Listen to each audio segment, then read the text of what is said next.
जय बाबा स्वामी, जय आत्मेश्वर। हिमालय का समर्पण योग भाग 4 का आज 8वां दिन है और हम हैं पृष्ठ क्रमांक 91 पर।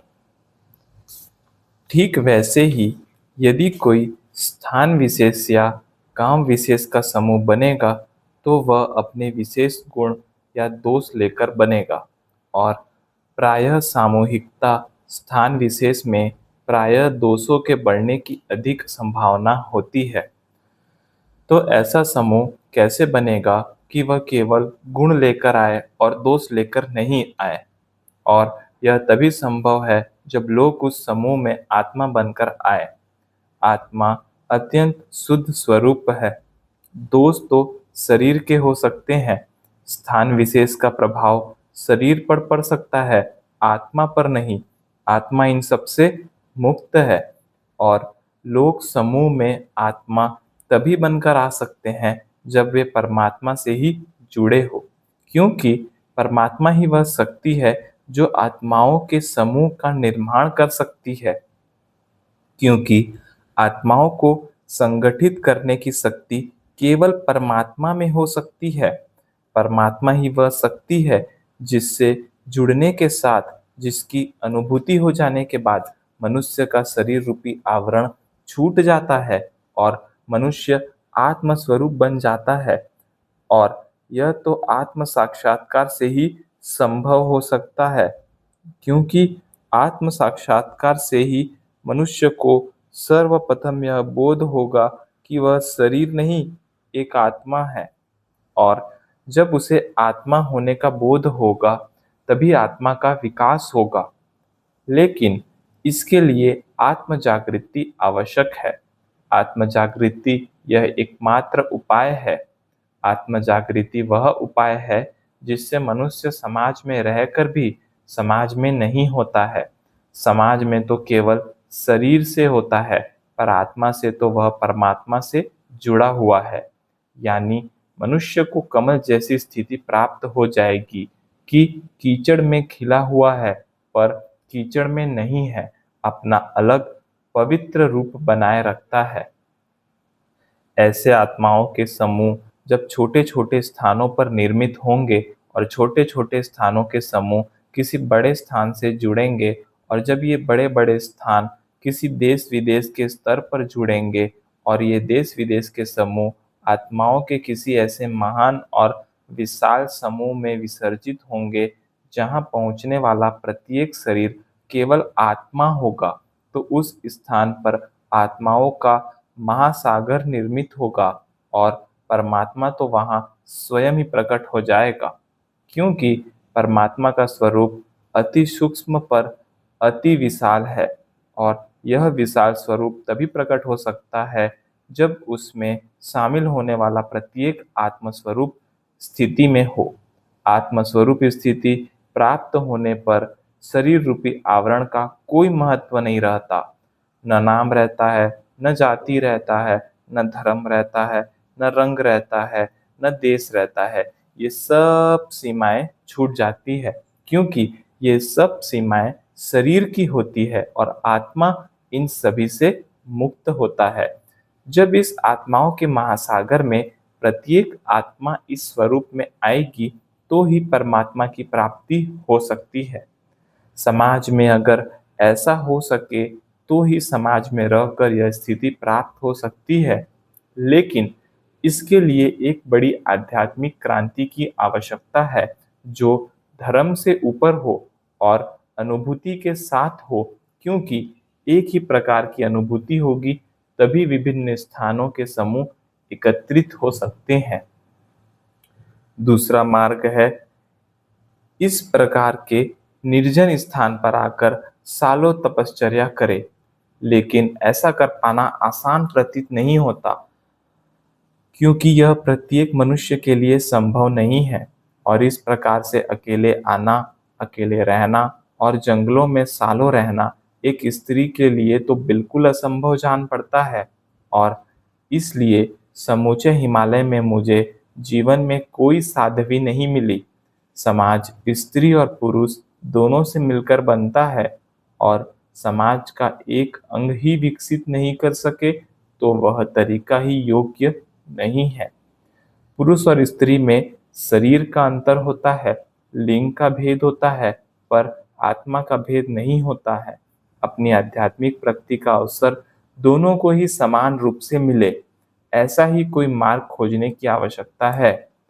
उससे प्रत्येक वह आत्मा प्रगति कर सके जो अपनी प्रगति करना चाहती हो और उस प्रगति में उसकी जाति, भाषा, धर्म, रंग, यहाँ तक कि उसका लिंग भी बाधक न बने, ऐसा मार्ग खोजने की आवश्यकता है। हे गुरुदेव, ऐसा कोई मार्ग बताइए जिसे अपनाकर समाज में रहने वाला कोई भी मनुष्य अपनी आध्यात्मिक प्रगति कर सके।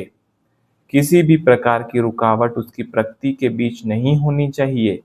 जंगल में इस तरह से रहना प्रत्येक के लिए संभव नहीं है और न ही सभी के शरीर इस जंगल में रहने के आदी होंगे। यह उपाय सर्वसामान्य नहीं है। कोई सर्वसामान्य मार्ग बताइए। आप बड़े कृपालु हैं। कोई तो ऐसा मार्ग होगा जिस मार्ग को समाज में रहने वाला एक सर्वसामान्य मनुष्य अपना सके है और उसे अपनाने में किसी प्रकार का जाति और धर्म का बंधन न हो और विश्व की आधी आबादी अगर स्त्री ही है तो कोई भी मार्ग जो स्त्रियों को शामिल न करता हो वह जन सामान्य का नहीं हो सकता है। कोई ऐसा मंत्र होना चाहिए जो किसी देवता का न हो, क्योंकि देवता आया तो धर्म आया और धर्म आया तो एक प्रकार की संकुचित वृत्ति आई। इसलिए एक ऐसा मंत्र हो जो किसी देवता का न हो, किसी धर्म विशेष का भी न हो, वह मंत्र आपका प्रतिनिधित्व करे।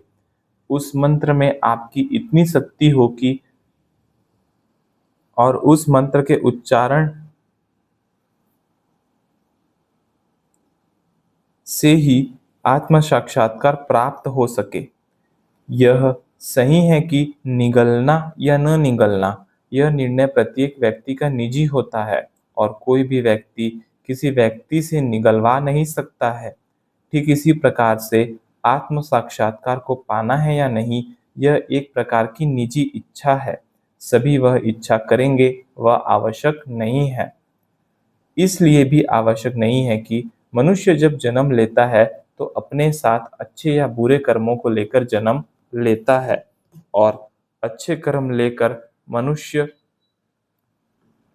जन्म लेता है तो अच्छा उपयोग करता है और बुरे कर्म लेकर जन्म लेता है तो उसके बुरे फल भोगता है। यह पाप कम कर्म और पुण्य कर्म का लेखा जोखा साथ साथ जन्म लेता है और यह पाप और पुण्य का चक्र चलता ही रहता है। इसमें से किसी जीव को छुटकारा नहीं है, लेकिन पूर्व जन्म में अच्छे कर्म करके आए हुए जीवों को इससे प्रेरणा मिले कि वे आत्म साक्षात्कार की इच्छा व्यक्त करें। यह इच्छा उनकी निजी इच्छा है, लेकिन इस निजी इच्छा के अलावा और कोई बंधन या रुकावट बीच में न आए और प्रत्येक जीव इस मंत्र को अपना सके, ऐसा मंत्र चाहिए। और सामूहिकता में आत्म साक्षात्कार देने के लिए स्पर्श या दर्शन तो सीमित क्षेत्र और सीमित समय के लिए जान पड़ते हैं, क्योंकि किसी शरीर को अधिकृत किया तो भी शरीरधारी आया और शरीरधारी आया तो समय सीमा आई और एक जीवन तो बहुत छोटा है, उसमें सभी आत्माएं जुड़ सके यह आवश्यक नहीं है। शरीर की अपनी सीमा है, क्योंकि शरीर नाशवान है, इसलिए एक जीवन काल बहुत छोटा है। इसलिए इस कार्य के लिए मंत्र ही उपयुक्त जान पड़ता है। किसी एक शक्तिशाली मंत्र का निर्माण ही अगर आत्मा को जागृत करने के उद्देश्य से किया जाए तो ही कुछ इस प्रकार का मार्ग बन सकता है।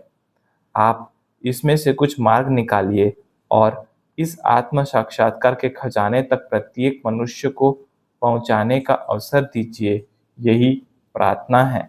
ऐसा कहकर मैं रो पड़ा और काफी समय तक रोता रहा और काफी समय तक वहीं बैठा रहा। कुछ समय बाद जब अपनी तंद्रा की अवस्था से बाहर आया तो मुझे याद आया कि मुझे नदी की पिछली ओर भी रहने की जगह तलाश करने जाना है, और मैं धीरे धीरे उस पीछे की ओर चल दिया। काफी दूर जाने के बाद एक स्थान पर कुछ टूटी हुई लकड़ियां पड़ी दिखी। मैं उन्हें बीनने गया। उन लकड़ियों को हटाने लगा तो देखा कि उनके पीछे पानी से ही एक बड़ा सा गड्ढा हो गया था, जबकि उसके मुहाने पर वे सूखी लकड़ियां पड़ी हुई थी। मैंने उन सभी लकड़ियों को वहां से हटाकर दूर रखा और मुझे वह स्थान रहने के लिए उपयुक्त लगा। और उसके मुहाने पर लकड़ियां जमा थी जिन पर काफी धूल भी थी, यानी इस स्थान पर कोई जानवर नहीं रहता है, यह पता चला। और कभी उस नदी का जल स्तर अधिक रहा होगा, इसीलिए पानी ने ही पत्थर को काट कर उस स्थान का निर्माण किया था। उस गुफानुमा स्थान के बीच में से ही पानी का प्रवाह एक झरने के रूप में आ रहा था, और वह झरना उस गुफा को दो भागों में विभक्त कर रहा था। मैं जैसे जैसे उसके भीतर गया, मुझे सारी परिस्थिति दिखने लग गई। उन दो भागों में बड़े वाले भाग में काफी अधिक जगह थी। वहां रहने का मन बनाया। वह एक छोटा सा झरना था। मैं गुफा में भी कूदकर इधर से उधर आसानी से जा सकता था। झरने की उस ओर मैंने मेरा रसोई घर बनाया और 3 पत्थर लाकर एक चूल्हे जैसा बनाया। थोड़ी बाहर पड़ी हुई लकड़ियां अंदर लाकर रखी। मैंने गुफा के मुहाने की सामने की लकड़ियां वैसे की वैसे ही वापस रख दी और बाजू की लकड़ियां हटाई ताकि गुफा दूर से न दिख सके। बाद में पास के जंगल में गया और कुछ हरे बांस तोड़कर लाया। उनको आड़ा काट कर बाद में उनको खड़ा एक ही आकार के टुकड़ों में काटा और कुछ बांस के छिलके उतार कर उनकी रस्सी बनाई और एक प्रकार की जाली का निर्माण किया ताकि उसके ऊपर मैं घास बिछाकर सो सकूं। क्योंकि नीचे की जमीन ऊबड़ खाबड़ थी, एक जैसी समतल जगह नहीं थी, इसीलिए मैंने इस प्रकार अपना एक आसन तैयार किया और उस रात मैंने वहीं रहने का निर्णय किया। दूसरे दिन ठीक वैसा ही बांस का एक और जाला बनाकर गुफा के मुहाने पर रख दिया ताकि रात के समय कोई जानवर गुफा के भीतर प्रवेश न कर सके। क्योंकि उस छोटे से झरने के पानी के कारण वहां कोई जानवर पानी पीने आ सकता था, वह झरने का पानी आगे जाकर उस नदी के पानी में ही मिल रहा था, यानी गुफा से नदी तक एक प्रकार का झरना ही बन गया था। और गुफा का मुंह पूर्व की ओर था, तो सूर्योदय के समय का प्रकाश गुफा के भीतर भी आता था। वह झरना गुफा के पीछे की ओर के पत्थरों के नीचे से आ रहा था। उसका कोई निश्चित एक स्रोत नहीं था। गुफा के पीछे स्थित समूचे बड़े पत्थरों के नीचे की दरारों से वह पानी आ रहा था। बड़ी संध धीमी गति से आ रहा था। उसके निकलने की कोई आवाज नहीं थी, पर वह जिस खड्डे में जमा हो रहा था वहां गिरता था तो तब वह आवाज करता था, और उस आवाज का प्रभाव विशुद्धि चक्र पर संपदन के रूप में अनुभव होता था, और उससे शरीर के भीतर एक सुखद अनुभूति होती थी। मैं केवल उस संपदन के कारण, वहां की ऊर्जा के कारण उस स्थान की ओर आकर्षित हुआ था। वहां बैठने और सोने के लिए एक भी समतल जगह नहीं थी, तो मैंने उस समतल जगह की समस्या का हल एक बांस की जाली बनाकर निकाल लिया था। क्योंकि हर हाल में उन संपदनों को मैं पाना ही चाहता था। कहते हैं ना, इस जहान में सभी को सब कुछ नहीं मिलता है। किसी को जमीन मिलती है, किसी को आसमां मिलता है। वैसे संपदनों की वह अनुभूति शरीर के विराट तत्व को विकसित कर रही थी। उन संपदनों के लिए ही मैंने उस स्थान पर रहने का मन बनाया था। 3 उभरे हुए पत्थरों पर वह जाली रख दी थी। पहले दिन थोड़ी हिल रही थी, लेकिन बाद में मैंने 2 बांस काट कर उसके नीचे लगा दिए। तब तो उसका हिलना भी बंद हो गया था। सब कुछ ठीक करते करते 3 दिन बीत गए थे। अगली सुबह से साधना प्रारंभ करने का निर्णय किया। गुरु कृपा में समझो मनुष्य जाति को आत्म साक्षात्कार आसानी से प्राप्त भी हो गया, तो बाद में एक सामान्य मनुष्य के भीतर कैसी संवेदनाएं उठ सकती है, कैसा बदलाव हो सकता है और कैसा बदलाव नहीं हो सकता, संवेदनाएं कैसे महसूस होंगी, आत्म साक्षात्कार की पहली अनुभूति क्या होगी और प्राप्त हुई उस प्रथम अनुभूति को साधक कैसे विकसित करे, इन सब के बारे में मार्गदर्शन करने की मैंने गुरुदेव से प्रार्थना की। हे गुरु शक्तियों, आप इन सभी विषयों पर मार्गदर्शन कीजिए। सामान्य मनुष्य शरीर को ही प्रधानता देता है। उसे जो कुछ समझ में आएगा, जो भी अनुभव होगा, वह शरीर से ही होगा।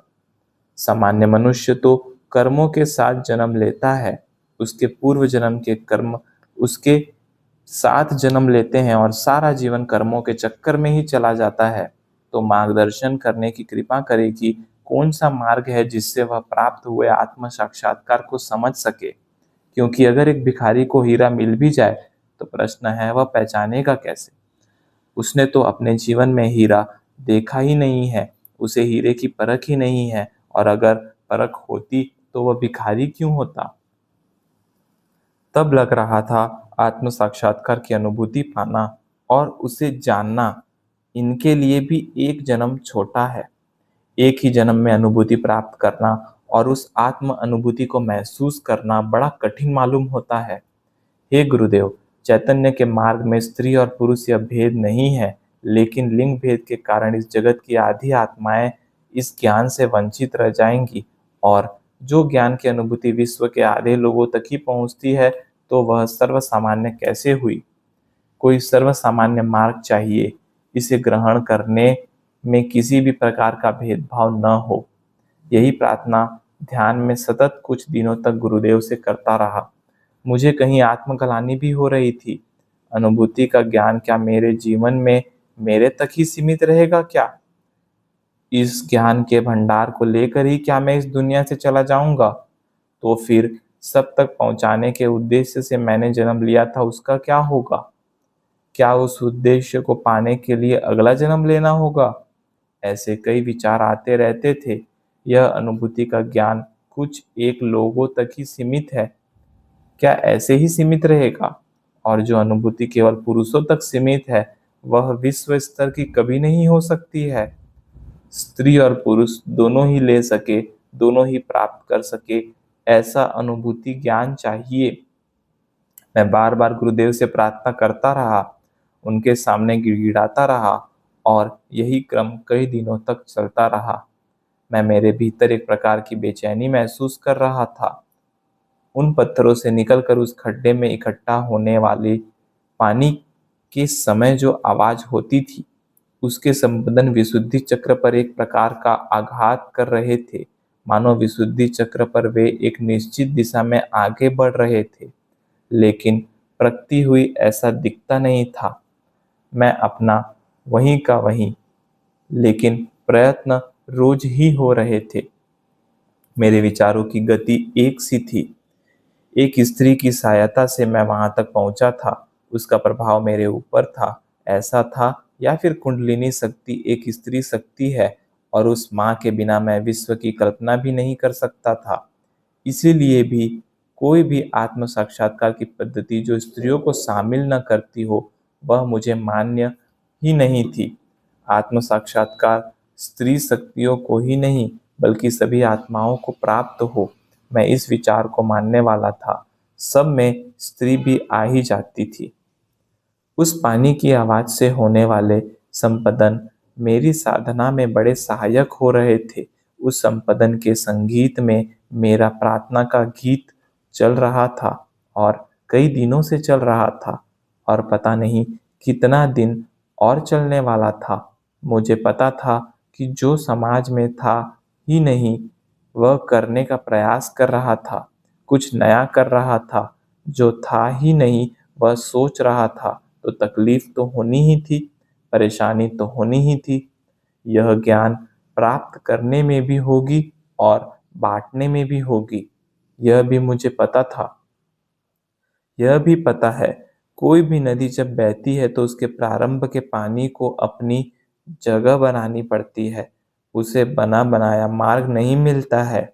हाँ, उस नदी के बाद के पानी को सब बना बनाया मिलता है। उसे जगह बनानी नहीं पड़ती। इसीलिए एक प्रकार के तेज बहाव की आशा प्रारंभ के पानी से नहीं करनी चाहिए, क्योंकि उस कार्य में समय तो लगने ही वाला होता है। यह सब समझ रहा था कि जो कुछ हो रहा था वह इस विश्व में प्रथम बार होने वाला था, क्योंकि संपूर्ण मानव समाज को जागृति प्राप्त हो ऐसा प्रयास विभिन्न धर्मों में पैदा हुई कई संतों ने किया, लेकिन ऐसा कोई नया मार्ग उनके द्वारा नहीं दिखाया गया जिससे आसानी से कोई भी अपना सके। इसलिए एकदम सरल और एकदम आसान मार्ग की खोज की जा रही थी, जिस पद्धति को कोई भी आसानी से अपना सकता था। जब सारे विश्व के लिए खूब ज्यादा सोचता था तो पता नहीं क्यों शरीर से निकलने वाली तरंगे बाहर निकलकर थोड़ी देर में वापस शरीर की ओर ही मुड़ जाती थी। जय बाबा स्वामी, जय आत्मेश्वर।